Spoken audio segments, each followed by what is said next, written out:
The formula bar displays the formula built in cell B5. This formula calculates the total of all the values in the yellow cells. As you can see, this is a long formula that took me a lot of time to build. There is an easier and faster way to calculate the total of all these numbers, and that is by using what are called functions. I select cell E5, and we see the sum function in the formula bar. The sum function gives the same result as the long formula shown before. However, this function is very short.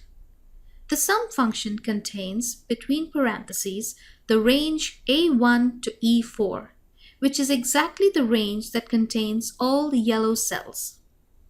So, what this function does is to sum all the values in a range starting from cell A1 and ending in cell E4.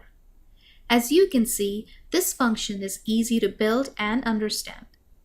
As an advice, anytime you need to sum numbers, use the sum function instead of building a formula that adds up each number. Now I click cell E6. And we see the average function in the formula bar.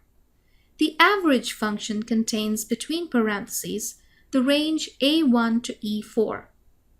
So, what this function does is to get the average of all the values in a range starting from cell A1 and ending in cell E4.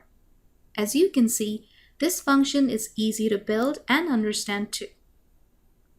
Now, I click cell E7. And we see the max function in the formula bar. The max function contains, between parentheses, the range A1 to E4. So, what this function does is to get the maximum value of all the values in a range starting from cell A1 and ending in cell E4.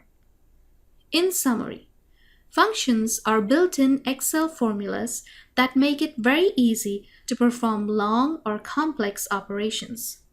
Excel has hundreds of functions for you to make use of.